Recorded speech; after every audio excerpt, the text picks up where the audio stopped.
मधुरं मधुरेभ्योऽपि पावनेभ्योऽपि पावनम् मङ्गलं मङ्गलेभ्योऽपि हरेर्नामैव केवलम् हरेर्नामैव केवलम्। श्रीनाथमेकमधुना पुरुषं महान्तम् श्रीनाथमेकमधुना पुरुषं महान्तम् शान्तं सनातनमजं समुदारचित्तम् भक्तार्तिनाशनपरैकमनोभिरामम् राधावरं भुवननाथमहं स्मरामि राधावरं भुवननाथमहं स्मरामि। ई कक्षा माध्यमेन अध्ययनरतानां समेषां छात्राणाम् अहं डॉक्टर हरस्वरूप वासिष्ठः प्रिंसिपल गवर्नमेंट संस्कृत कॉलेज नाथद्वारातः भवतां समेषां हार्दिकम् अभिनंदनम् हार्दिकं स्वागतं व्याहरामि। प्रिय छात्रों, पूर्व के प्रसंग में आप सभी लोग श्रीमद् भगवद गीता का जो द्वितीय अध्याय है उसके अंतर्गत चर्चा श्रवण कर रहे थे। दोनों सेनाओं के मध्य में खड़े होकर अर्जुन ने जब अपने सगे संबंधियों को देखा तो अर्जुन विषादग्रस्त हो गया, अवसादग्रस्त हो गया और अपने कर्तव्य से, अपने धर्म युद्ध से जब अर्जुन विमुख होने लगा तब भगवान श्री कृष्ण अर्जुन को उपदेश करते हुए दूसरे अध्याय के दूसरे श्लोक में समझाते हुए कह रहे हैं कि हे अर्जुन, कुतस्त्वा कश्मलमिदं विषमे समुपस्थितम् अनार्य जोष्टमस्वर्ग्य मकीर्ति करमर्जुन। श्लोकेस्मिन् भगवान श्री कृष्णः कथयति यत् हे अर्जुन, त्वयि असमये इदं कश्मलम् इदम् अज्ञानं कथम उत्पन्नम् यतो हि इदम् आचरणम् अनार्यजुष्टं वर्तते, अस्वर्ग्यं वर्तते, अकीर्तिकरं वर्तते, अतएव त्याज्यम्। प्रिय छात्रों, द्वितीय अध्याय के द्वितीय श्लोक में भगवान श्री कृष्ण अर्जुन को उपदेश करते हुए कह रहे हैं कि हे अर्जुन, जबकि दोनों पक्षों की सेनाएं आमने सामने खड़ी हो चुकी हैं और कुछ ही समय के पश्चात युद्ध प्रारंभ होने वाला है, ऐसे समय में तुम्हारे हृदय में ये कश्मलता, ये कायरता, ये अज्ञान कहां से उत्पन्न हो गया? क्योंकि तुम्हारा इस प्रकार इस धर्म युद्ध से विमुख होना, धर्म युद्ध से पलायन करना, ये जो तुम्हारा आचरण है, ये कैसा है? अनार्य जुष्टम है, अस्वर्ग्यम है और अकीर्ति कर्म है। अनार्य जुष्टम का तात्पर्य है कि जीवन में परिस्थितिवश जो भी कर्तव्य कर्म हमारे समक्ष उपस्थित होता है उसको हमें करना चाहिए। परिस्थितिवश ये धर्म युद्ध तुम्हारे जीवन में आया है, इस धर्म युद्ध को तुम्हें लड़ना चाहिए, क्योंकि अगर तुम ये युद्ध नहीं करते हो तो ये तुम्हारा धर्म युद्ध से विमुख होना क्या कहलाएगा? अनार्य जुष्टम, श्रेष्ठ पुरुषों के द्वारा आचरित ये आचरण नहीं कहलाएगा, क्योंकि श्रेष्ठ पुरुष वो होते हैं जीवन में परिस्थितिवश जो भी कर्म उपस्थित होता है उस कर्म का वो निर्वहन करते हैं, और जो मोह के कारण, अज्ञान के कारण, कायरता के कारण अपने कर्तव्य कर्म से यदि वो पलायन करते हैं, विमुख होते हैं, तो श्रेष्ठ पुरुष ऐसे आचरण की प्रशंसा नहीं करते, ऐसे आचरण का वो समर्थन नहीं करते। इसलिए तुम्हारा जो ये आचरण है धर्म युद्ध से विमुख होना, ये उचित नहीं माना जाएगा।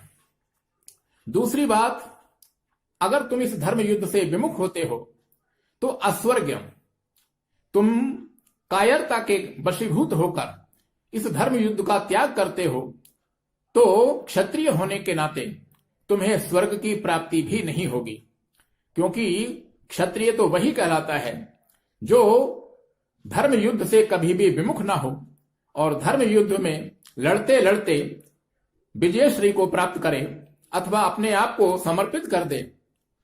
इसलिए इस धर्म युद्ध से विमुख होना तुम्हें स्वर्ग की प्राप्ति कराने वाला भी नहीं है। और तीसरी बात अर्जुन, अकीर्तिकरम, तुम ये सोचते हो कि इस धर्म युद्ध को त्यागने से, अपने इस कर्तव्य को छोड़ देने से समाज के लोग, संसार के लोग तुम्हारी प्रशंसा करेंगे। ऐसा भी नहीं है। अगर तुम इस धर्म युद्ध से विमुख होते हो तो तुम्हारे इस आचरण से तुम्हारी कीर्ति का विस्तार भी नहीं होगा। इसलिए हे अर्जुन, इस असमय में तुम्हारे हृदय के अंदर जो कश्मलता उत्पन्न हुई है, जो कायरता उत्पन्न हुई है, इसको तुम त्यागो और अपने कर्तव्य का पालन करो। भगवान कह रहे हैं कि अर्जुन से कि हे अर्जुन, क्लैव्यमास्मगमः पार्थ नैतत्त्वय्युपपद्यते क्षुद्रम हृदय दौर्बल्यम त्यक्तोत्तिष्ठ परन्तप। हे पार्थ, अस्मिन् श्लोके भगवान श्री कृष्णः निगदति अर्जुनं प्रति, हे पार्थ, क्लैव्यम मास्मगमः, अर्थात क्लैव्यम मा प्राप्नुहि, त्वयि एतत् न उपपद्यते न युज्यते, अतः हे परन्तप क्षुद्रम हृदय दौर्बल्यम परित्यज्य उत्तिष्ठ उत्थितो भव। प्रिय छात्रों, द्वितीय अध्याय के इस तृतीय श्लोक में भगवान श्री कृष्ण अर्जुन को समझाते हुए कह रहे हैं कि हे अर्जुन, तुम्हारे हृदय के अंदर जो क्लीवता उत्पन्न हुई है, जो कायरता उत्पन्न हुई है, इस असमय में ये उचित नहीं है। इसलिए अपने हृदय की क्षुद्र दुर्बलता को त्यागो और हे परंतप, तुम युद्ध के लिए तैयार हो जाओ।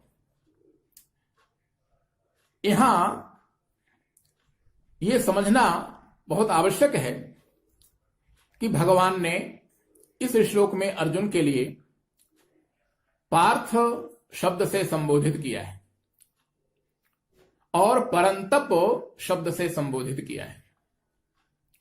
गीता में प्रत्येक श्लोक का, प्रत्येक शब्द का एक विशेष भाव निहित है और वो तभी प्रकट होता है जब हम इस गीता का बार बार अध्ययन करते हैं। जितनी बार भी आप इस गीता का अध्ययन करेंगे, हर बार में आपको प्रत्येक श्लोक का भाव, प्रत्येक शब्द का भाव एक नए रूप में प्रस्फुटित होगा। यहां भगवान श्री कृष्ण ने अर्जुन के लिए पार्थ शब्द का प्रयोग किया है। भगवान ये कहना चाहते हैं मानो अर्जुन से कि हे अर्जुन, तुम्हें ये स्मरण रखना चाहिए कि तुम प्रथा के पुत्र हो। तुम्हारी माता जो कुंती हैं, उनका नाम प्रथा है। और महारानी प्रथा ने तुम्हें जो संदेश दिया है, जो आदेश दिया है, उसे तुम्हें कभी भी विस्मृत नहीं करना चाहिए। वर्णन आता है कि भगवान श्री कृष्ण जब शांति दूत बनकर के हस्तिनापुर में आए और उन्होंने पांडवों के लिए केवल 5 गांव देने का प्रस्ताव दुर्योधन के समक्ष रखा, तब दुर्योधन ने भगवान श्री कृष्ण के इस प्रस्ताव को ठुकराते हुए कहा कि हे केशव, सूच्यग्रम न दास्यामि बिना युद्धे न केशव। हे केशव, मैं बिना युद्ध के एक सुई की नोक के बराबर भी भूमि पांडवों को देने वाला नहीं हूं। ये कहकर के दुर्योधन ने भगवान श्री कृष्ण के प्रस्ताव को जब अस्वीकार कर दिया, तब भगवान श्री कृष्ण वहां से चल करके महारानी कुंती के पास आए, उनसे मिले और उनसे मिलकर के जब जाने लगे, उस समय महारानी कुंती ने एक संदेश दिया था।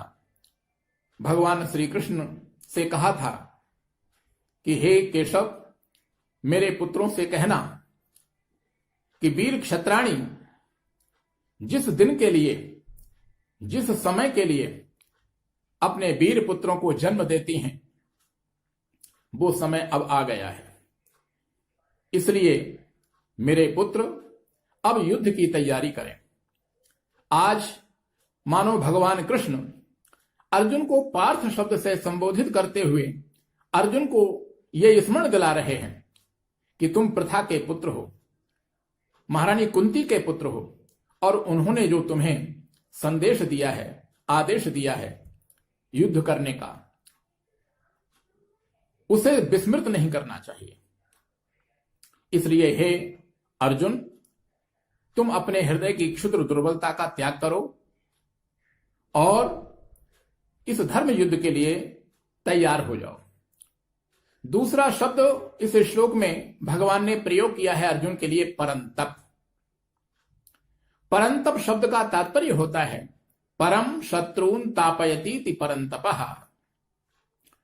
परंतप उस वीर योद्धा को कहते हैं जो अपने पराक्रम से, अपनी वीरता से शत्रुओं के अंदर संताप पैदा कर दे, शत्रुओं में एक भय पैदा कर दे।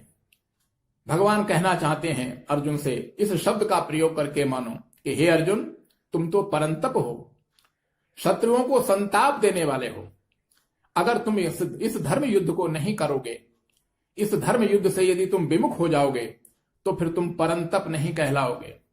तुम्हारे इस आचरण से तुम्हारे शत्रु तुमसे भयभीत नहीं होंगे, अपितु अगर तुम युद्ध छोड़ करके चले जाते हो, तुम्हारे जितने भी शत्रु हैं वो सभी तुम्हारे इस व्यवहार से हर्षित हो जाएंगे। इसलिए तुम्हारा जो शब्द, तुम्हारा जो दूसरा नाम है परंतप, उसकी सार्थकता को ध्यान में रखते हुए तुम्हें इस धर्म युद्ध से विमुख नहीं होना चाहिए। अपने इस धर्म युद्ध को करके अपने कर्तव्य का पालन करना चाहिए। इस प्रकार भगवान श्री कृष्ण अर्जुन को समझाते हुए जब उपदेश दे रहे हैं, तब अर्जुन ने भगवान श्री कृष्ण से प्रार्थना करते हुए, निवेदन करते हुए कहा कि केशव, मैं अपने हृदय की बात आपके समक्ष रखना चाहता हूं। आप मेरी उस समस्या का समाधान करें। क्यों? कथम भीष्ममहं संख्ये द्रोणं च मधुसूदन इषुभिः प्रतियोत्स्यामि पूजार्हा वरिसूदन।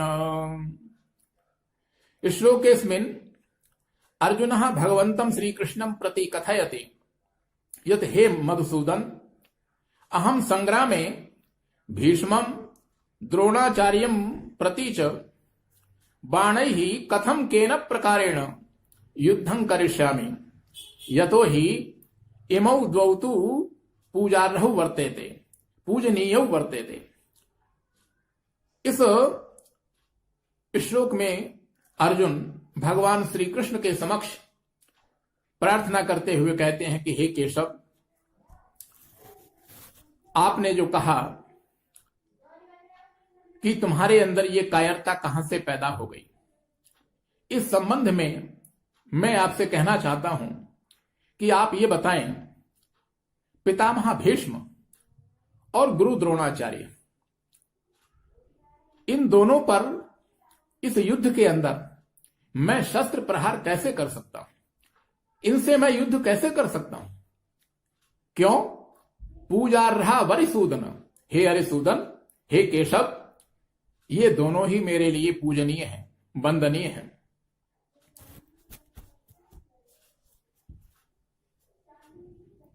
पितामह भीष्म, जिनकी अंगुली पकड़ करके मैंने चलना सीखा है,